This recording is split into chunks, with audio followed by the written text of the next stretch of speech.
네, 안녕하십니까? 잘 지내셨어요? 오늘 말씀 제목은 그 안에 뿌리를 박으라입니다. 우리 요절 골로새서 2장 7절 한번 읽겠습니다. 시작.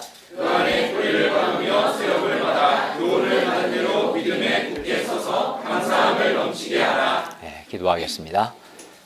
은혜로우신 주님, 이 시간 살아계신 하나님께 예배드리게 해주셔서 감사합니다.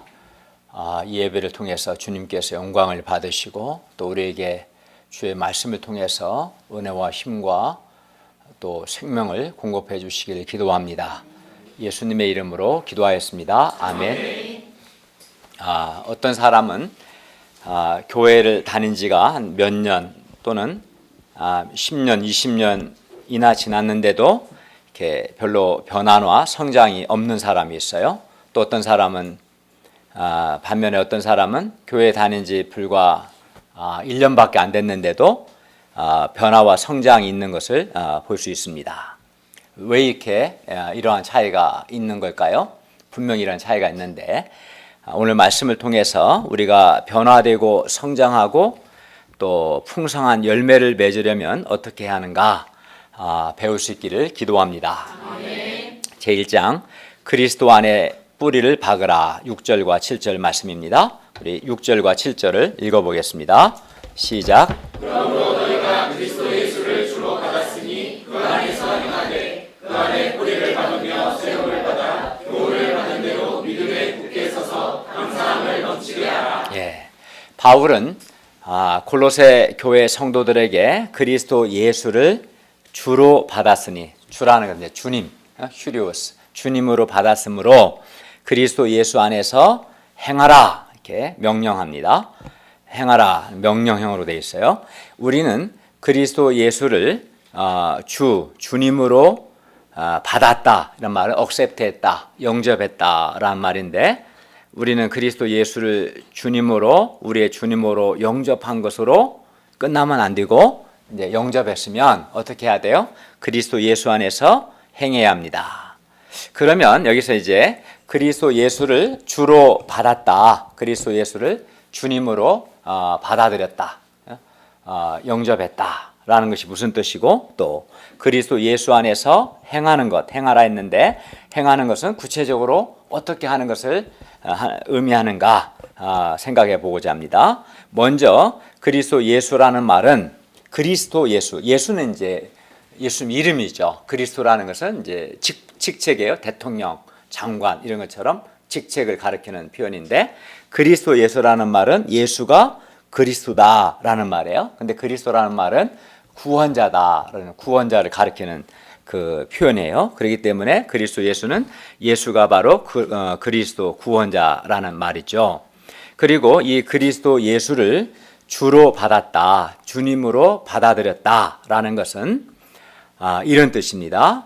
우리 죄를 위해서 십자가에 죽으신 바로 그 예수님께서 지금 살아계셔서 하나님 보호자 우편에서 그의 뜻대로 교회뿐만 아니라 온 우주를 통치하고 계심을 믿는 것입니다. 좀 말이 어렵죠? 그러니까 다시 말해 그리스도 예수를 내가 주님으로 받았다, 즉 영접했다라는 것은 우리 죄를 위해 죽으신 십자가에 죽으시고 부활하신 그 예수님께서 지금 어디 계셔요? 하나님 보좌에 계시죠. 우편에 계시죠. 이 예수님이 바로 주님이시다는 말은 첫째로 바로 하나님이시다는 거예요. 예수님이 주님이십니다 라는 말은 첫째로 예수님은 하나님이시고 또 이 예수님께서 지금 온 우주를 왕의 왕으로서 통치하고 계신다 라는 뜻이에요. 그러니까 예수님이 주님이시다는 말 속에는 첫째 어떤 의미가 들어있겠어요? 예수님이 주님이시다는 것은 예수님이 바로 하나님이시다라는 의미가 있고 예수님은 지금 살아계셔서 그 예수는 어떤 예수님이겠어요?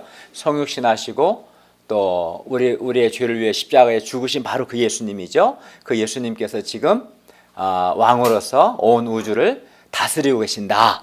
예수님이 진짜 왕이다. 이런 의미가 들어가 있는 거예요. 예수님이 하나님이시다는 것과 정말 왕이시다. 왕으로 다스리고 계시다. 이게 예수님을 주님이다. 주로 받았다라는 의미입니다. 그렇기 때문에 당시 로마 황제가 자기가 주님이라고 했거든요. 그 당시 그 동전을 보면 가이사가 주다. 내가 주님이다 했는데 또 각 이방 종교들은 자기들이 믿는 그 신들이 정말 주님이다. 하나님이다 했는데 그런 로마 황제나 이방 종교 신들이 주님이 아니라 우리 죄를 위해 죽으시고 부활하신 예수님께서 주님이시다라는 그런 의미입니다. 그리하여 그리스도 예수를 주님으로 신앙 고백하는 사람은 로마 황제나 또는 이방 신들이 아닌 진짜 하나님이시고 또 진짜 하늘의 왕이신 예수 그리스도께 충성하고 헌신합니다. 왜냐하면 나의 구원 또는 나의 생명, 나의 삶, 또 나의 가정, 나의 모든 것이 바로 하나님이시고 하늘의 왕이신 예수 그리스도께 달려있기 때문입니다. 예수 그리스도께서 지금 살아계셔서 역사를 주관하고 다스리십니다. 그러니까 한 사람의 생사 화복을 결정하시는 분도 예수 그리스도이시고, 왜? 그가 하나님이시고 그가 하늘 보좌에서 세상을 통치하고 계시기 때문에 한 사람의 생명과 죽음과 또 화와 축복을 결정하는 분도 예수 그리스도이시고 또 한 나라의 흥망성쇠를 결정하시는 분도 예수 그리스도이십니다. 왜 그렇습니까? 예수님께서 우리 죄를 위해 십자가에 죽으시고 부활하신 그 예수님께서 하나님이시고 지금 살아계셔서 온 우주를 다스리고 계시기 때문에 그렇습니다. 그런데 우리는 예수님을 이제 믿는다. 예수 믿고 구원받아라 그런 말을 하는데 예수님을 믿는다는 말이 바로 이 예수 그리스도 우리를 죄를 위해 십자가에 죽으신 예수님을 이렇게 주님으로 받아들이는, accept하는, receive한 것을 의미해요. 그리고 그렇기 때문에 우리는 뭐 어떻게 해야겠어요? 내가 예수 그리스도를 나의 주님으로, 나의 하나님이요, 나의 왕으로 내가 받아들였어요. 그러면 어떻게 해야 돼요? 6절에 보니까 그렇다면은 그리스도 예수 안에서 행하라 말하는 거예요. 왜? 그리스도 예수를 나의 주님으로, 그리스도 예수만이 정말 하나님이시고 나의 구원자시고 나를 다스리시고 온 우주를 다스리시는 왕이시기 때문에 그리스도 예수 안에서 행하라고 말씀합니다. 그리스도 예수 안에서 행한다는 것은 그리스도 예수 안에서 사는 것을 의미해요. 그러면 그리스도 예수 안에서 이 행하라, 네가 정말 그리스도 예수를 주로 받았다면 그리스도 예수 안에서 행하라 했는데 그리스도 예수 안에서 행한다는 것이 구체적으로 어떻게 하는 것을 의미합니까? 7절은 바로 그리스도 예수 안에서 행한다는 것이 구체적으로 어떻게 하는 것인가를 좀 더 구체적으로 부연해 설명해 줘요.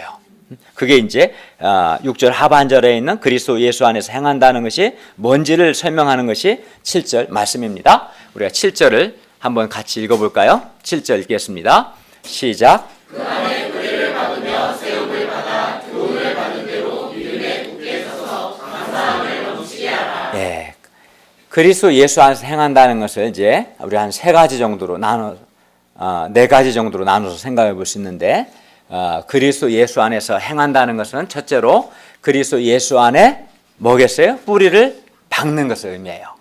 7절에 그 안에 뿌리를 박으라 그랬죠? 그리스도 예수 안에 뿌리를 박는 것, 이게 이제 그리스도 예수 안에서 행하는 겁니다. 나무가 땅에 뿌리를 깊이 또 강하게 내리면 아무리 비바람이 세게 불어도 뽑혀요, 안 뽑혀요? 뽑히지 않죠. 뽑히지 않습니다. 그리하여 땅에 강하게 뿌리를 박은 나무는 비록 비바람이 불어도 죽지 않고 오히려 뽑히지 않으려고 더 깊이 뿌리를 내리면서 더욱 강하게 성장합니다. 이렇게 나무가 땅에 강하게 이렇게 뿌리를 내린 것처럼, 뿌리를 박은 것처럼 예수님을 주로, 즉 하나님이요 또 나의 왕으로 받아들이는 신자 역시 예수님 안에 강하게 뿌리를 박아야 합니다. 예수님 안에 뿌리를 박는 것, 이것이 예수님 안에서 행하는 것입니다. 그리고 예수님 안에 이게 뿌리를 박는다. 또 이 말도 조금은 추상적으로 들리겠죠. 예수님 안에 뿌리를 박는다는 것은 마치 요한복음 15장 5절에 보면 포도나무와 가지 비유가 나오는데 가지가 포도나무에 붙어 있는 것처럼 그 예수님 안에 거한다고 그랬죠. 예수님 안에 뿌리를 박는다는 것은 어떤 경우에도 예수님 안에 거하는 것을 의미합니다. 즉 예수님을 의지하는 것이죠. 그 나무의 뿌리가 땅속에 박고 거기에 붙어 있는 것처럼 예수님을 의지하는 것이고, 또 예수님 안에 뿌리를 박는다는 것은 좀 더 구체적으로 말하면 예수님의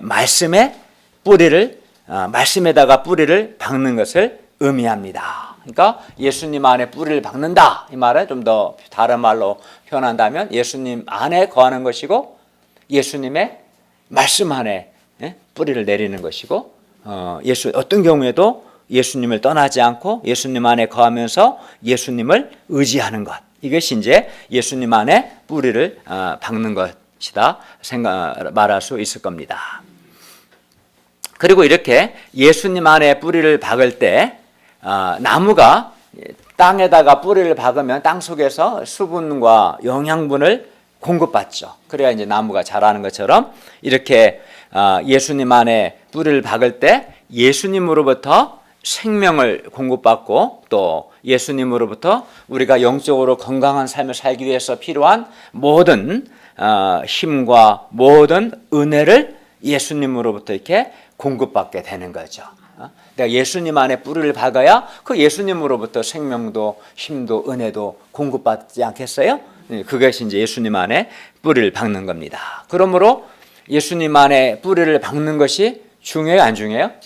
중요하죠. 만약 예수님 안에 뿌리를 박지 않으면 예수님으로부터 생명도 또 삶에 사는데 필요한 모든 내적인 힘과 은혜와 기쁨 등 이런 것을 공급받을 수 없기 때문에 그렇겠죠. 뿌리를 박지 않으면 이제 뽑혀버리겠죠.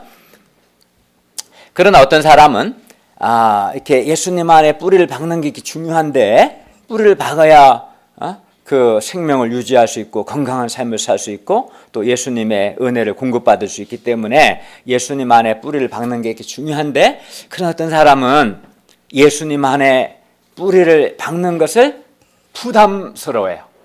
부담스러워합니다. 왜냐하면 예수님 안에 뿌리를 박으면 예수님께 매여서 아주 답답하고 자유가 없을 거라고 생각하기 때문입니다. 그러나 물고기는 물 안에서 사는 것을 답답하다, 자유가 없다 라고 아마 생각하지 않을 겁니다. 본능적으로 느끼겠죠. 오히려 물고기가 물 밖으로 나가면 오히려 자유가 없고 죽습니다. 이게 물 안에 있는 게 매이거나 그게 자유가 없는 것이 아니고 도리어 물 밖에 나가는 게 오히려 자유가 없고 죽는 거죠. 그러니까 물고기는 오히려 물 안에서 자유와 생명을 누리는 거죠. 마찬가지로 그리스도 예수를 주님으로 영접한 사람 역시 오히려 사실은 예수님 안에 있어야, 예수님 안에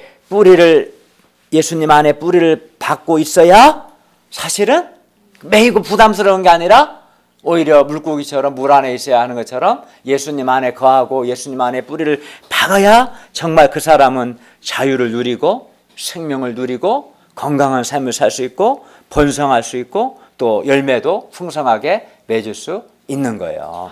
사실은. 그러니까 예수님 안에 뿌리를 박는 게 막 부담스럽고 자유가 없고 매이는 것이 아닌 거예요, 사실은. 그죠? 반면 예수님 안에 뿌리를 박지 않는 사람은 얘가 예수님 안에 어느 한 곳에 막 뿌리를 박지 않아. 그러니까 이제 안 박았으니까 아무 때나 여기 갔다 저기 갔다 옮겨 다닐 수 있고 자유로울 것 같지만 아까 본 것처럼 세상은 오히려 자유가 없어요. 자유로울 것 같지만 예수님 안에 뿌리를 박지 않은 사람들 보세요. 그게 자유로워요? 그렇지 않아요. 사실은 예수님 안에 뿌리를 박지 않는 사람은 하나같이 죄의 노예가 되는 거예요. 죄의 세력에서 벗어나지를 못하고 죄의 노예가 되고, 사람에게 매여서 사람의 노예가 되고, 돈과 물질에 매여서 물질의 노예가 되고, 마음에 참 기쁨과 평화가 있는 사람은 그렇게 쾌락을 그렇게 추구하지 않는데 내면이 너무나 기쁨이 없고 평화가 없고 행복이 없으니까 그걸 채우려고 쾌락을 추구하면서 또 쾌락의 노예가 될 뿐입니다. 자유가 있는 게 아니라 오히려 노예가 되고, 그리고 영적으로 그는 건강하지 못하게 되고 예수님 안에 뿌리를 박지 않으면 죽습니다. 땅에 뿌리를 박지 않는 나무는 언젠가는 뽑히고 마는 것처럼 예수님 안에 뿌리를 박지 않는 사람 역시 언젠가는 또 뽑히고 말 겁니다. 우리가 예수님을 주님으로 받았으면, 주님으로 정말 예수님 나의 십자가에 죽으시고 부활하신 바로 그 예수님이 하나님이시고 그 예수님이 나의 구원자시고 그 예수님이 지금 하늘에서 세상을 다스리고 계신다, 이것을 정말 내가 믿는다면 당연히 우리가 예수님 안에서 행하는 것, 즉 예수님 안에 뿌리를 박는 것이 마땅합니다. 그리고 예수님 안에서 행한다는 것은 둘째, 첫째는 예수님 안에 뿌리를 박는 것이고, 둘째는 예수님 안에서 세움을 받는 거예요. 여기서 이제 세움을 받는다. 아까 뿌리를 박는다는 것은 사실 나무를 비유로 이렇게 말씀하신 거라면, 세움을 받는다는 말은 건물을 비유로 해서 말씀하신 거예요. 마치 건물이 이렇게 어때요? 기초가 놓여진 건물이 위로 한 층 한 층 올라가잖아요. 하나 건물이 이렇게 위로 세워져 가는 것처럼 예수님 안에서 행한다는 것은 우리도 예수님 안에서 이렇게 자라고 성숙해 가는 것을 의미해요. 예수님 안에서 세움을 받는다는 것은 예수님 안에서 영적으로 성장하고 성숙해 가는 것을 의미합니다. 그러나 어떤 사람은 예수님을 주님으로 영접한 지가 몇 년이 지났는데도 거의 변화나 성장이나 성숙이 없는 것을 봅니다. 잘하지 않아요. 어린아이도 태어났으면 잘해야 하는데 안 자라봐. 그 병이지, 병. 그죠? 큰 질병이죠. 근데 잘하지 않아, 신자가. 그런 사람을 봐요.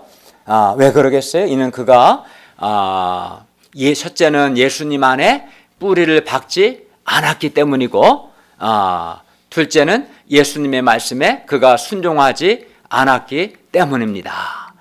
뿌리를 박지 않으면 예수님으로부터 생명과 은혜와 힘과 그 어떤 것도 공급받지를 못해서 자랄 수가 없어요. 또 예수님 안에 뿌리를 박는다는 것은 말씀 안에 뿌리를 박는 건데, 말씀에 순종하는데 순종하지 않는 사람은 결코 성장도 영적인 성숙도 불가능합니다. 그래서 이런 사람을 보면 참 우리가 안타깝죠. 그렇지 않습니까? 네. 이런 경우를 보면 참으로 안타깝습니다. 우리가 예수님 안에서 자라고 또 변화되고 자라고 성숙해 가는 것이 사실은 예수님 안에서 행하는 것이고, 또 이렇게 하는 것이 건강하고 올바른 신자의 모습입니다. 우리가 예수님 안에 뿌리를 박고 예수님의 말씀에 순종함으로 또 성장도 하고 성숙해질 수 있기를 기도합니다. 예수님 안에서 행한다는 것은 세 번째로 교훈을 받은 대로 믿음에 굳게 서는 것을 의미합니다. 우리가 믿음에 굳게 서는 것, 흔들리지 않고 믿음에 굳게 서는 것이 예수님 안에서 행하는 거예요. 그런데 믿음에 굳게 서려면 어떻게 해야 돼요? 받은 교훈의 말씀을 순종해야 돼요. 받은 교훈의 말씀을 순종해야 믿음에 굳게 설 수 있습니다. 우리가 배운 교훈의 말씀을 순종할 때 우리는 믿음에 아주 굳게 서서 어떤 경우에도 흔들리지 않을 수 있습니다. 그리고 이 교훈의 말씀, 받은 교훈의 말씀을 위해서 하나님께서는 당신의 교회에 말씀의 사역자들 또 성경 선생들을 세우셨습니다. 말씀의 교훈을 받으려면 가르쳐줘야 할 사람이 있어야겠죠. 그러나 어떤 사람은 교만해서 교훈의 말씀을 받으려고 하지 않고 또 교훈의 말씀을 순종하려고 하지 않습니다. 이런 사람은 결코 믿음에 굳게 설 수 없습니다. 믿음에 굳게 서려면 내가 받은 교훈의 말씀을 잘 듣고 순종해야 믿음에 굳게 설 수 있기 때문에 그렇습니다. 그러니까 믿음이 약한 사람들, 믿음에 굳게 서지 않는 사람들은 교훈의 말씀을 받지 않거나 순종하지 않는 케이스입니다. 우리가 겸손한 마음으로 교훈의 말씀을 잘 받고 또 순종함으로 믿음에 굳게 서서 믿음에 굳게 서면 인생의 여러 어려움이나 환난을 만날 때 흔들리지 않게 되고 또 믿음에 굳게 서면 이단적인 가르침, 거짓 가르침에 흔들리지 않게 될 것입니다. 예수님 안에서 행한다는 것은 넷째로 감사함을 넘치게 하는 것입니다. 이게 예수님 안에서 행하는 것이죠. 어떤 사람은 감사할 일이 있을 때만 감사해요. 근데 인생을 살다 보면 감사할 일이 그렇게 많지는 않을 거예요. 그러다 보니까 감사가 넘치기보다도 불평할 때가 실제 더 많아요. 그러나 이렇게 사는 것은 그리스도 예수 안에서 행하는 것이 아니죠. 우리가 적극적으로 감사 제목을 찾아서 감사를 넘치게 하는 것이 그리스도 예수 안에서 행하는 것이고 또 올바른 삶입니다. 그러므로 우리가 적극적으로 감사 제목을 찾아서 감사함을 넘치게 할 수 있기를 기도합니다. 가만히 있으면 감사가 안 생기는 거예요. 하나님께서 내게 베푸신 은혜가 뭔지 또 하나님의 공동체를 통해서 내게 베푸신 은혜가 뭔지를 하나씩 찾아서 기억하면 감사가 넘치지. 근데 가만히 있으면 뭐 감사하겠어요. 감사가 안 넘치죠. 그리고 이렇게 우리가 교훈을 잘 받고 교훈을 받은 대로 믿음에 굳게 서서 감사함을 넘치게 하는 사람은 어떻게 했습니까? 이단이나 거짓 선생들을 가르침에 넘어가지 않을 것입니다. 이렇게 본 것처럼 그러니까 저 사람이 정말 예수님을 주님으로 믿고 하나님이요 왕으로 믿고 받아들인 사람인가 아닌가는 어떻게 알 수 있어요? 야, 이 사람이 정말 예수님 안에 뿌리를 받고 또 성장하고 있고 또 믿음에 굳게 서 있고 감사함을 넘치게 하고 있는가를 보면은 알 수가 있는 거예요. 그게 없는 사람은 그 눈에 보이고요. 없는 사람은 이 사람이 예수님 안에 행하지 않거나 아니면 예수님을 주님으로 아직 받아들이지 않은 사람이겠죠. 제2장 사람의 전통이나 세상의 초등학문을 따르지 말고 그리스도를 따르라. 8절부터 15절 말씀이에요. 8절부터 23절 좀 어렵죠. 무슨 말인지. 그러나 8절부터 23절은 한마디로 우리로 하여금 예수 그리스도를 따르지 못하게 하는 것들과 또 그것들의 문제가 무엇인지를 가르쳐줘요. 그리고 또 우리가 그러한 것이 아니라 예수 그리스도를 왜 예수 그리스도를 따르고 예수 그리스도를 붙들어야 하는가를 또 가르쳐줍니다. 그게 8절부터 23절이에요. 그러니까 우리로 하여금 예수 그리스도를 따르지 못하게 하는 것들과 그것들의 문제를 가르쳐주고 우리가 왜 예수님을 따라야 하는가 그 이유를 가르쳐줍니다. 8절을 한번 읽어볼까요? 8절 시작. 누가 철학과 헛된 속임수로 너희를 사로잡을까 주의하라. 이것은 사람의 전통과 세상의 초등학문을 따르며 그리스도를 따름이 아니니라. 네. 여기서 헛된 설학은 알 것이고 헛된 속임수는 거짓 가르침이나 여러 이단적인 가르침을 의미합니다. 바울은 철학과 헛된 속임수가 너희를 사로잡을까 주의하라 말씀합니다. 우리 이중공 교수는 중앙 철학과 교수 30-40년을 교수하셨는데 좀 불편할 거예요. 그리고 어쩔 수 없어요. 주께서 말씀하셔서 우리는 철학과 헛된 속임수에 사로잡히지 않도록 주의합니다. 그러니까 철학을 잘하면 안 되네. 물론 철학이 무조건 다 나쁘다는 것은 아닐 겁니다. 철학이라는 것이 내가 부분적으로 내 마음에 공감이 되는 부분도 있을 거고 또 우리 삶에 유익한 부분도 있을 겁니다. 요즘 이렇게 인터넷에 보니까 얼마 전 그 힐링 캠프라는 그 방송에 출연했던 강신주라는 그 철학자의 강의가 제가 페이스북을 보니까 좋다는 사람과 아주 싫다는 사람이 찬반이 굉장히 극명하게 갈리는 것을 봤어요. 또 얼마 전은 안철수나 또 요즘 법륜 스님과 같은 분의 강의가 대중들의 인기를 끌기도 합니다. 크게 보면 다 이런 범주에 속한 거겠죠. 그러나 바울은 이러한 철학과 헛된 속임수에 사로잡히지 말라 라고 경고해요. 그 이유가 뭡니까? 왜냐하면 철학과 헛된 속임수는 사람의 전통과 세상의 초동학문을 따르고 예수 그리스도를 따르지 않기 때문에 그렇습니다. 즉 철학은 또 사람의 이런 철학과 사람의 가르침들은 아무리 그 내용이 부분적으로 공감이 되고 또 유익할지라도 어디까지나 사람의 전통이라는 것은 사람이 만든 것, 즉 사람에게서 나온 거라는 거예요. 사람에게서. 철학도 그런 가르침도 다 사람에게서 나온 것이고, 그리고 그것은 근본적으로 사람에게 구원을 줄 수 없어요. 철학이 우리에게 죄 용서를 줄 수 있을까요? 우리에게 영생을 줍니까? 철학이 우리의 몸을 부활하게 합니까? 그렇지 않은 거 사실은.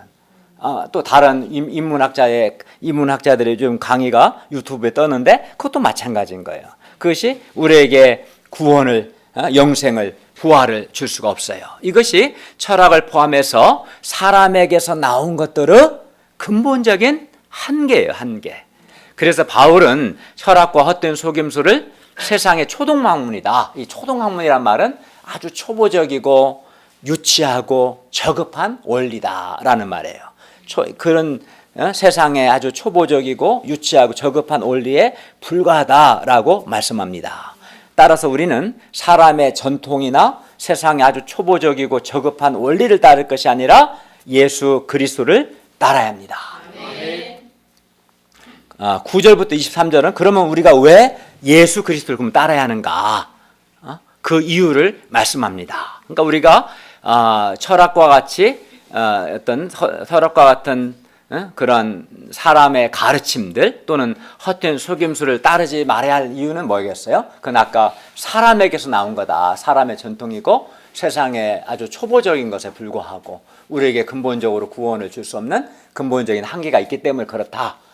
그러면 예수 그리스도를 따라야 하는데 그럼 우리가 왜 예수 그리스도를 따라야 합니까? 우리 이정공 교수님이 왜 예수 그리스도를 따라야 합니까? 철학과 교수가 왜 따라야 합니까? 첫째는 우리는 예수 그리스도 안에서 충만하여졌기 때문에 예수 그리스도를 따라야 합니다. 그러니까 철학이나 사람의 가르침은 우리에게 충만을 줄 수가 없어요. 우리를 충만하게 해줄 수 없어요.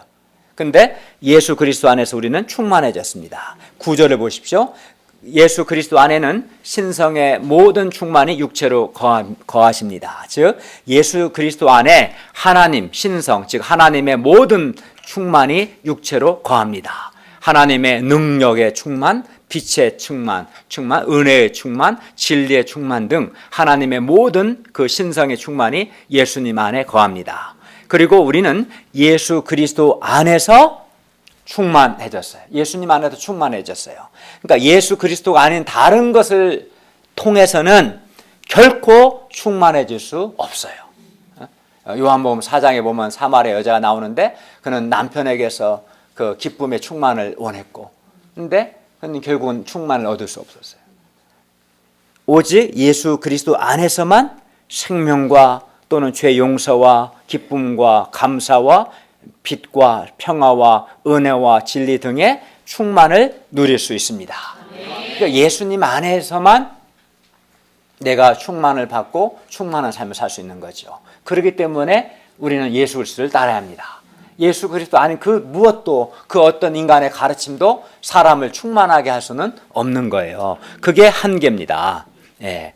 또 예수님은 또 모든 통치자와 권세, 여기서 말하는 통치자와 권세는 그 천사들과 같은 영적인 그런 존재들, 세력들을 가리키는데 이들의 머리란 말은 통치권자라는 뜻입니다. 그러니까 예수님이 가장 높으신 거죠. 이런 그 천사적 존재들의 머리가 되시기 때문에 그래서 예수 그리스도를 주님으로 믿는 사람은 이러한 천사적 존재들, 영적 세력들을 전혀 두려워하지 않습니다. 왜냐하면 예수님의 통치 아래 있기 때문에 그렇습니다. 둘째, 우리가 왜 예수 그리스도를 따라야 합니까? 우리는 예수 그리스도의 할례를 받았고 또 예수 그리스도와 함께 죽고 예수 그리스도와 함께 부활했기 때문입니다. 11절을 읽겠습니다. 시작. 또 그 안에서 너희가 손으로 하지 아니한 할례를 받았으니 곧 육의 몸을 얻는 것이요 그리스도의 할례니라. 여기서 손으로 하지 아니한 할례는 좀 말이 어렵죠. 성령을 통해서 우리 마음이 새로워진 것을 가리킵니다. 그 구약의 유대인들이 난지 8일 만에 남자들은 이렇게 할례, 포경수술을 말하죠. 할례를 행했는데 이거는 손으로 한 거죠. 근데 우리는 예수 그리스도 안에서 성령께서 우리 마음에 손으로 하지 아니한 할례를 행하셨는데 이것은 성령님께서 우리 마음을 새롭게 하신 것, 새롭게 해주신 것을 가리키고 또 육의 몸을 벗는 것은 육의 몸은 죄의 몸을 가리키는데 죄악된 몸을 벗어버리고 새 삶을 살게 된 것을 의미합니다. 그리고 이렇게 예수님 안에서 성령 하나님을 통해서 내 마음이 새로워지고 육의 몸, 죄의 몸을 벗어버리고 새 삶을 살게 된 것을 가리켜서 그리스도의 할례라고 부른 거예요.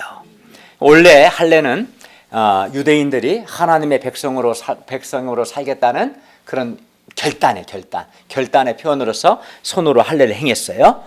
그러나 손으로 행한 할례가 물론 그들은 결단했지만 실제 역사를 보면은 여전히 그들은 마음이 변화가 안 되고 반복해서 범죄했어요. 그러니까 손으로 행한 할례는 한마디로 사람의 마음을 새롭게 하지는 못했어요. 손으로 행한 할례는 한계가 있는 거 사실은. 사람을 근본적으로 새롭게 하고 마음을 소원을 주고 변화시키지는 못했던 거예요. 그러나 그리스도의 할례는 즉 성령 하나님께서 내 안에 거주하셔서 내 마음을 새롭게 하는 새 마음을 주시고 또 우리로 하여금 육의 몸, 죄의 몸을 벗어버리고 새 삶을 살게 합니다. 그러니까 그리스도의 할례는 정말 나를 새롭게 하는 거죠. 마음을 새롭게 하고 죄의 몸을 벗어버리고 새로운 삶을 살게 하는 겁니다. 그렇기 때문에 우리는 예수 그리스도를 따라야 합니다. 12절을 읽겠습니다. 시작. 너희가 세례로 그리스도와 함께 장사되고 또 죽은 자들 가운데서 그를 일으키신 하나님의 역사를 믿음으로 말미암아 그 안에서 함께 일으키심을 받았느니라. 우리는 예수님께서 나의 죄를 위해 죽으시고 부활하셨음을 믿고 세례를 받음으로써 예수 그리스도와 연합하게 되었습니다. 예수님의 죽으심과 부활과 연합하게 되었습니다. 그래서 세례는 연합을 가리키는 거예요. 내가 예수님을 믿는다는 것은 뭐냐면 내가 예수님과 연합한다라는 의미고 또 세례도 그를 상징한 거예요. 초대 교회 때는 세례를 줄 때 오늘날 침례와 같이 물속에 몸을 완전히 잠궜어요. 그러니까 물속에 완전히 잠기는 것은 예수 그리스도와 함께 죄악된 나의 옛사람이 죽는 것을 상징했고 다시 물속에서 일어나는 것은 부활을 상징했어요. 부활로서 예수님과 함께 부활해서 예수님 안에서 새 생명을 얻었다는 것을 상징했습니다. 이처럼 세례의 영적인 의미는 예수 그리스도와의 연합입니다. 우리가 예수님을 믿고 세례를 받음으로 예수 그리스도와 함께 죄에 대해서 죽고 예수님 그리스도와 함께 부활했어요. 새 생명을 얻었습니다. 이것이 세례입니다. 믿음과 세례죠. 이게 예수님을 믿고 그 믿음을 겉으로 표현하는 게 세례이기 때문에 그러므로 우리는 이렇게 예수 그리스도를 믿고 세례를 받음으로 예수님과 함께 죄에 대해서 죽고 부활하여 새 생명을 얻었기 때문에 예수 그리스도를 따라야 합니다. 셋째, 하나님은 예수 그리스도 안에서 우리의 모든 죄를 용서하시고 또 우리를 정죄하는 율법을 지우고 제하여 버리셨기 때문에 우리는 예수 그리스도를 따라야 합니다. 13절을 보십시오. 예수님을 믿기 전 우리는 범죄와 육체의 무할례로 죽은 자였습니다. 할례는 아까 본 것처럼 하나님의 언약 백성이 되었다는 언약의 표징이었어요. 내가 하나님의 언약 백성이 되겠습니다 라는 그 상징으로 할례를 행했어요. 따라서 육체의 무할례, 그러니까 할례를 받지 않았다는 것은 그 사람은 언약적 관점에서 볼 때 하나님과 언약을 맺지 않은 하나님의 언약 바깥에 있다. 즉 하나님의 백성이 아니다라는 뜻이고 또 범죄로 죽었다는 것은 내가 육체가 죽었다는 것이 아니라 영적인 죽음, 즉 생명이신 하나님과 분리된 것을 가리켜서 죽었다라고 말한 거예요. 성경에는 이제 죽음에 대해서 여러 표현이 있어요. 영적인 죽음은 내가 하나님과 분리된 것을 가리키고 내 육체의 죽음, 우리가 흔히 말하는 죽는 거. 그래서 이제 내 영혼과 육체가 분리되는 거. 또 영원한 죽음은 죽은 다음에 하나님의 심판을 받는 것, 영원한 죽음을 말하는데, 여기 13절에서 죽었다라고 하는 표현은 영적인 죽음이죠. 하나님과 분리된 것을 가리킵니다. 과거 우리는 우리의 죄와 허물로 인해서 영적으로 죽은 자들, 물론 육체는 살았으나 하나님과 분리된, 하나님의 생명으로부터 분리된 영적으로 죽은 자들이었습니다. 그러나 하나님께서 예수님과 함께 우리를 살리시고 우리의 모든 죄를 용서하셨습니다. 뿐만 아니라 우리가 노예 증서를 지우고 제하여 버림으로 어떤 사람을 노예 상태에서 해방하듯이 우리를 거스르고 불리하게 하는 법조문에 쓴 증서, 이건 바로 율법을 가리키는데, 이 율법을, 우리를 정죄하는 율법을 지우고 제하여 버리사 십자가에 못 박으심으로 우리를 율법의 정죄에서 구원하여 주셨습니다. 그래야 이제 율법은 더 이상 우리를 정죄할 수 없습니다. 그리스도 예수 안에 있는 자에게는 결코 정죄함이 없습니다. 놀라운 은혜죠. 율법은 우리를 정죄하죠. 범죄하면. 근데 더 이상 그 율법의 정죄가 없어져 버린 거예요. 예수님께서 그걸 지워버리셨기 때문에. 그리고 이는 놀라운 은혜입니다. 그래서 예수 그리스도 안에 있는 사람은 결코 율법의 정죄를 받지 않습니다. 예수님께서 그 사람을 위해서 십자가에 죽으시고 부활하셨기 때문에 그 사람은 예수님과 함께 율법에 대해서, 죄에 대해서 죽은 자가 되었기 때문에 그렇습니다. 15절을 보십시오. 여기서 통치자들과 권세들은 우리를 대적하는, 이제 여기서 통치자 권세들은 악한 사탄적인 영적 세력들을 가리키고, 이들을 무력화했다는 것은 이들을 무장해제했다는 뜻입니다.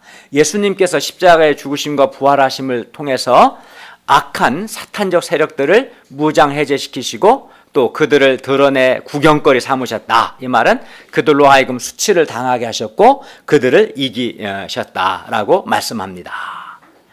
그러니까 우리가 아까 10절에 보니까 우리가 예수님 안에서 충만해진 거죠. 죄 용서가 충만하고 은혜가 충만하고 진리가 충만하고 기쁨과 평화가 충만해졌고, 또 11절에서 뭐라고 그랬어요? 그리스도 할례라는 것은 우리 성령께서 우리 마음을 새롭게 하시고 육의 몸을 벗어버리는 것 하게 하셨고, 또 12절에서는 예수님을 믿고 세례받음으로 죄에 대해서 죽고 부활했다, 새 생명 얻었다라고 했고, 13절에서는 예수님 안에서 죄 용서를 받았다, 14절에서는 율법의 정죄에서 우리가 구원받았다라고 했어요. 근데 이러한 것들은, 이러한 충만이나 마음을 새롭게 하는 거나 육의 몸을 벗어버리는 거, 죄에 대해 죽고 부활하는 거, 죄 용서받는 거, 율법의 정죄에서 구원받는 거, 이러한 것들은 여러분 철학이나 사람의 가르침이 줄 수 있어요, 없어요? 없는 거예요, 사실은. 그게 근본적인 한계죠. 그러나 오직 예수님께서만 우리에게 이런 것을 주실 수가 있는 거예요. 철학과 사람은 사람에게 충만을 줄 수 없어요. 죄 용서를 줄 수 없어요. 마음을 새롭게 해줄 수 없어요. 그러나 예수님은 우리에게 충만을 줄 수가 있고 우리에게 죄 용서를 주시고 우리에게 새 삶을 살게 하시고 율법의 정죄에 우리를 구원하시고, 그렇기 때문에 사도 바울은 예수 그리스도를 따르라 말씀하는 거예요. 예수 그리스도 아닌 다른 것을 아무리 따라봤자 그는 일생 열심히 따라도 죄 용서를 얻을 수 없고 그는 충만한 삶을 결코 누릴 수가 없고 그런 거예요. 그러나 예수를 따르면, 나를 위해 십자가에 죽으시고 부활하신 그 예수님을 따른 사람은 그 계속해서 그 삶 속에서 충만한 삶을 사는 거죠. 정말 예수를 잘 믿는 사람은 어때요? 내면이 밝고 건강한 삶을 살게 되고 죄 용서의 은혜를 누리고 마음이 새로워지고 순결하고 거룩한 삶을 살게 되고 또 율법의 종죄를 받지 않는 삶을 살게 되는 것이죠. 그렇기 때문에 예수 그리스도를 따르라 말씀하셨습니다. 제3장 머리이신 그리스도를 붙들라, 16절에서 23절 말씀입니다.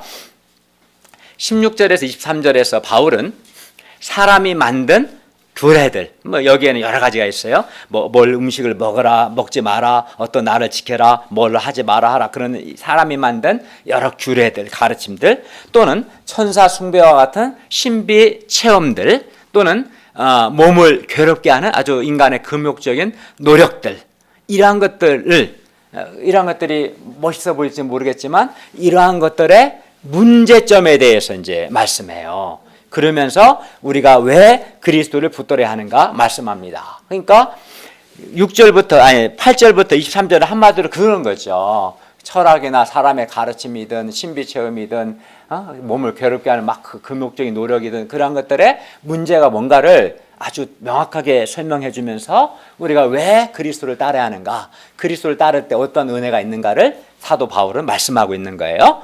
16절을 볼까요? 바울은 먹고 마시는 것, 또 그러니까 유대인들은 레위기에 보면은 먹어야 할 것과 먹지 말아야 할 것이 있는데 뭐 그런 규례들이 있었어요. 또는 절기, 뭐 초월절, 뭐 오순절 등등 여러 절기나 초하루 안식일을 지켰는데 이러한 것들을 이유로 누구든지 너희를 비판하지 못하게 하라라고 말씀합니다. 비판받지 말라는 거예요. 왜냐하면 당시 거짓 선생들은 너희가 구원받고 충만한 삶을 살려면 너 예수 믿는 것만으로는, 예수님만으로는 부족하고 먹고 마시는 그런 절기도 지키고 초하루 뭐 안식일 그런 날도 지켜야 한다 이렇게 가르치고 이걸 지키지 않는 사람들을, 이런 걸 지키지 않는 신자들을 비판했기 때문입니다. 근데 바울은 그런 비판을 받지 마라, 그런 비판을 허용하지 마라라고 말씀합니다. 왜냐하면 이러한 이 거짓 선생들의 이러한 비판, 그러니까 절기도 지키고 음식도 뭐 가려 먹고 이렇게 해야 한다는 것, 이런 그들의 주장은 잘못된 것이기 때문입니다. 왜냐하면 우리의 구원과 우리의 충만한 삶을 위해서 예수님 외에 플러스 알파로 다른 것이 전혀 필요하지 않기 때문입니다. 그런 음식을 가려 먹지 않아도, 나를 지키지 않아도 예수님으로서 우리는 예수님 한 분으로 구원과 충만한 삶을 살기 위해서 예수님으로 충분합니다. 그렇기 때문에 뭐 이것도 지키고 저것도 지켜야 한다는 말을 전혀 들을 필요가 없고 그들의 비판을 허용해서는 안 된다라고 말씀하는 겁니다. 그거 지킨다고 해서 그 사람이 구원이 풍성해지거나 그가 충만한 삶을 사는 게 아닙니다. 결코 예수님을 잘 믿고 예수님 안에 뿌리를 받고 예수님 안에 세움 받으면 그것으로 충분한 거예요. 그것만 잘하면 그는 구원의 풍성함을 누리고 충만한 삶을 누릴 수가 있습니다. 17절을 보십시오. 이것들 즉 먹고 마시는 것과 절기나 안식일과 같은 것들은 장래일의 그림자에 불과해요. 즉 이것들은 예수 그리스도께서 오시기 전까지만 잠시 필요했던 것들입니다. 반면 예수 그리스도는 몸, 여기서 몸이란 말은 그림자에 비해서 실체라는 뜻입니다. 따라서 우리는 그림자를 붙들 것이 아니라 실체이신 예수 그리스도를 붙들어야 합니다. 아직도 몸, 즉 실체인 예수 그리스도를 붙들지 않고 그림자인 음식이나 절기와 관련된 것들을 붙드는 사람들은 예수 그리스도의 오심을 부정하는 아주 악한 자들입니다. 18절과 19절 상반절을 보십시오. 한번 읽어보겠습니다. 시작. 아무도 꾸며낸 겸손과 천사 숭배를 이유로 너희를 정죄하지 못하게 하라. 그가 그 본것에 의지하여 그 육신의 생각에 따라 헛되이 과장하고 머리를 들지 않으면 여기까지 하겠습니다. 여기서 꾸며낸 겸손이란 말은 거짓된 겸손을 가리켜요. 그러니까 겉으로는 막 겸손한 체 하지만 속은 교만한 걸 말하겠죠.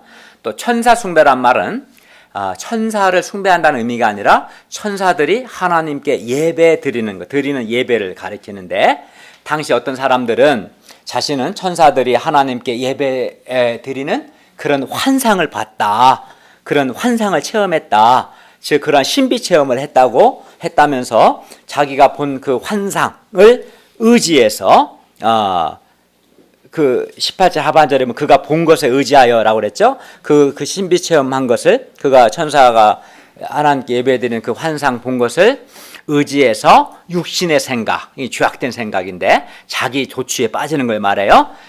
육신의 생각을 따라 헛되이 과장하는, 자기를 아주 과장하고 자기가 본 것을 과장하는, 즉 교만해진 자들이 있었어요. 그리고 이들은 신비 체험, 그 천사가 예배드리는 것 같은 그런 환상에 대한 체험, 신비 체험을 하지 못한 사람들을 정죄했는데, 그러지 너는 그 못했다 해서 정죄했어요. 근데 바울은 이러한 자들이 너희를 정죄하지 못하게 하라 라고 말씀합니다. 이들의 정죄를 용납하지 말라 말씀하죠. 그런데 바울 당시뿐만 아니라 오늘날에도 신비 체험을 강조하는 사람들이 있어요. 심지어 전혀 100% 성경적 근거가 없는 천국에 갔다 왔다 또는 지옥에 갔다, 이거는 주장들은 다 거짓말입니다. 근데 이런 주장, 이렇게 자기는 그런 체험했다라고 주장하는 자들도 있고, 또 그런데 이러한 자들은 예수 그리스도와 그리스도의 말씀보다도 자기가 경험하고 체험한 것을 과장해요. 과장하고 붙드는 아주 교만한 자들이라고 이란 거예요. 따라서 우리는 오늘날 예수 그리스도와 그의 말씀보다도 신비 체험이나 또는 기적이나 또는 자기가 경험한 것을 더 의지하는 자들을 조심해야 돼요. 예. 이러한 자들은 자기가 경험한 것을 좀 과시하고 그걸 좀 더 뻥튀기 해서 과장하는데, 사실은 이러한 자들은 바울의 말씀에 의하면은 머리이신 그리스도를 붙들지 않는, 19절 상반절에 있는 것처럼 머리는 그리스도인데 머리이신 그리스도를 붙들지 않는 아주 교만한 자들입니다. 겉으로 볼 때는 뭔가 있어 보이고 대단해 보이고 한 것처럼 보이지만 실상은 자기가 본 것을 과장하고 자기를 과장하고 교만한, 그래서 결국은 머리이신 그리스도보다도 자기 경험, 자기 환상, 자기 주관을 더 붙드는 교만한 자들일 뿐입니다. 그러면 이 사람들은 너가 체험 못해서 그런 말은 그렇지 않아요? 그렇지 않습니다. 저는 자랑은 아니고 내 자신이 기도해서 병도 고치고 병 고침도 받고 하나님의 샘의 음성도 받고 많은 기도의 응답도 수없이 체험했어요. 그러나 그걸 의지하지는 않습니다. 그러나 내가 예수 그리스도를 붙들고 의지할 때 주께서 은혜를 주실 수 있지만 근본적으로 내가 보고 경험한 것을 의지하는 자들은 교만하게 되기 쉬워요. 그리고 무엇보다도 예수 그리스도를 붙들지 않게 됩니다. 그러므로 우리는 어떻게 하겠습니까? 기적이나 신비 체험과 같은 것들을 붙들지 말고 우리의 교회의 머리가 되시는 예수 그리스도를 붙들어야 합니다. 왜 예수 그리스도를 붙들어야 하는가를 19절 하반절은 말씀합니다. 왜냐하면 온몸이 머리를 붙들 때 마디와 힘줄로 공급함을 받고 연합해서 하나님께서 자라게 하시기 때문입니다. 머리를 붙들어야 하나님이 그 사람을 자라게 하십니다. 모든 영양분은 머리이신 예수 그리스도께로부터 나옵니다. 온몸이 머리를 붙들어야 하나님께서 자라게 하십니다. 머리를 붙들지 않으면 죽어요, 사람이. 그렇죠. 머리로부터 분리된 몸의 지체는 죽습니다. 머리를 붙들어야 생명을 유지할 수 있고 머리를 붙들어야 하나님이 자라게 하십니다. 그리하여 머리이신 예수 그리스도를 붙들지 않는 자는 자라기는커녕 생명을 유지할 수도 없습니다. 따라서 우리는 뭘 붙들어야겠습니까? 기적이나 또 내가 경험한 거, 신비 체험이나 좀 오늘날 여러 신사도 계통의 여러 신비한 은사적 현상들, 이러한 것들을 붙들 것이 아니라 이러한 것들을 붙드는 자들은 하나같이 머리이신 그리스도를 붙드는 게 아니에요. 체험을 붙들고 기적을 붙들고 신비 체험을 붙드는데 이러한 것들을 붙들 것이 아니라 우리 교회의 머리가 되시는 예수 그리스도와 그의 말씀을 붙들어야 합니다. 그래야 하나님께서 그 사람을 자라게 하십니다. 그 사람이 성장합니다. 머리를 붙들지 않고 그런 그 사기치는 거짓된 은사적 집회들 찾아다니는 사람들은 머리를 붙들지 않기 때문에 자라지, 처음에 뭔가 있는 것 같지만 결코 자라지 않습니다. 성장하지 않습니다. 영적인 생명을 잃어버리고 건강을 잃어버리고 맙니다. 우리는 뭘 붙들어야 돼요? 교회의 머리가 되시는 예수 그리스도와 그의 말씀을 붙들어야 하나님이 그 사람을 영적으로 자라고 건강하게 성숙하게 하실 것입니다. 20절부터 23절을 보십시오. 우리는 세상의 초동학문에서 그리스도와 함께 죽었기 때문에 붙잡지도 말고 이러한 것들을 맛보지도 말고 만지지도 말라 하는 그러한 규례, 그러니까 그러한 규례들, 그러니까 어떤 규례는 이제 어떤 붙잡지 마라, 맛보지 마라, 만지지 말라 그런 규례들이 쓰는데 이러한 규례에 대해서 더 이상 순종하지 않아야 합니다. 그러니까 나 아침에 우리 김지혜 목사한테 물어보니까 제주도는 신구간이라고 2월 달에 이사, 2월 달만 주로. 그 날 받아서 좋은 날에 하고 제주도는 다 그날 모든 제주도가 이사해. 이사업체는 바쁘고 그래서 서울에서 원정 와서 이때 이사짐 센터들 이사한대요. 그럼 다른 날들은 이사 안 해. 그러니까 이사짐 센터는 그날이 대목인 거예요. 그러니까 날을 붙드는 거지. 어리석게도. 내가 제주 살면 나는 비수기 때 이사해서 한 50% 깎아서 이사하겠죠. 어리석은 거예요. 날을 붙드는. 이게 인간이 어리석은 거죠, 이게. 그런 이런 나를 붙들어야 한다. 그런 규례를 순종하지 말라는 거. 왜 그렇습니까? 이러한 것들은 하나님의 말씀을 따르는 것이 아니고 한때 쓰이고 없어 일시적인 것들이고 그리고 사람이 만들어낸 사람의 가르침과 명령에 불과한 것이기 때문입니다. 아무것도 아닌 거예요. 23절에 보십시오. 이러한 것들은 자의적 숭배와 겸손과 몸을 괴롭게 하는 데는 지혜 있는 모양이나 오직 육체에 따르는 것을 금하는 데는 조금도 유익이 없느니라. 여기서 자의적 숭배라는 것은 자기 멋대로 제멋대로 드리는 예배를 가리키고 겸손은 겸손한 채 하는 것을 가리키고 몸을 괴롭게 하는 것은 아주 금욕적인 행동을 가리킵니다. 이러한 것들이 겉으로는 지혜 있는 것처럼 보이나 뭐 몇 년 동안 벽을 보고 도 닦았다 하면은 대단해 보이잖아요. 나는 그 부탁해놔도 못하겠는데 1시간만 무릎 꿇고 기도해도 다리가 저려서 앉아서 기도하는데 대단하죠. 겉으로 지혜 있는 것처럼 보이나 주님은 말씀하시기를 육체에 따른다. 육체에 따른다는 육체의 욕망을 가리켜. 육체의 욕망을 금하는데 결제하는 것, 금지하는 데는 조금도 유익이 없다라고 말씀합니다. 성철 스님과 같이 몇 년을 벽을 보고 수행하는 등 몸을 괴롭게 하는 수행을 하는 사람을 보면 대단해 보이지만 그러한 육체의 수행이 육체의 욕망을 절제하고 금지하는 데는 조금도 유익이 없습니다. 어떤 사람은 자기가 40일간 금식한 것을 자랑하는 것을 봤는데 이러한 것들은 육체의 욕망을 따르는 것을 금하는데 조금도 유익이 없고 이러한 자들은 이제 자기가 한 것을 과장하는 경향이 있어요. 헛되이 자기를 과장하게 하고 교만하게 할 수 있어요. 사실은 교만이 숨겨져 있어요. 그러므로 우리는 이방 종교에서 흔히 볼 수 있는 이러한 자기 몸을 괴롭게 하는 그런 인간의 금욕적인 노력들을 따를 것이 아니라 예수 그리스도를 따라야 합니다. 왜 그렇습니까? 예수 그리스도를 따라야 잘할 뿐만 아니라 아까 그리스도의 할례에서 11절에서 뭐라고 그랬어요? 예수 그리스도를 따라야 예수님 안에서 성령을 통해서 내 마음이 새롭게 되고 주의 몸을 벗어버리는 정말 그 육체에 따르는 것을 금할 수 있는 거예요. 예수님 안에서 성령께서 내 마음을 새롭게 하시고 주의 몸을 벗어버리고 새삼 거룩하고 순결한 삶을 살게 하시기 때문에 그렇습니다. 그럼 막 금욕하고 한다고 해서 마음의 욕망이 사라지는 게 아니에요. 적극적으로 성령을 따르는 삶을 살 때 내 속사람으로부터 순결하고 거룩한 삶을 살 수 있는 겁니다. 이상을 통해서 철학이나 헛된 속임수와 같은 것들은 뭡니까? 근본적으로 사람에게서 나온 것이기 때문에 결코 사람에게 구원이나 영생, 부활을 줄 수가 없습니다. 바울이 보기에 그러한 것들은 예수 그리스도 앞에서 볼 때는 아주 세상의 초등학문, 세상에 아주 초보적이고 유치하고 저급한 것에 불과합니다. 또 16절 먹고 마시는 것들이나 절기 안식일 등은 그림자에 불과합니다. 18절 천사가 예배하는 것을 본 이런 신비체험과 같은 것들은 오히려 사람을 헛되이 과장하게 하고 교만하게 만들며 머리이신 그리스도를 붙들지 못하게 합니다. 대단해 보이지만 사실은 사람을 교만하게 하고 그리스도를 붙들지 못하게 합니다. 또 21절에 붙잡지도 말고 맛보지도 말라는 그러한 인간이 만든 규례 등 이런 것들은 사람이 만든 것으로서 아주 일시적인 것에 불과합니다. 23절 몸을 괴롭게 하는 인간의 금욕적인 노력들 역시 육체의 욕망을 금하는 데는 조금도 전혀 도움이 되지 않습니다.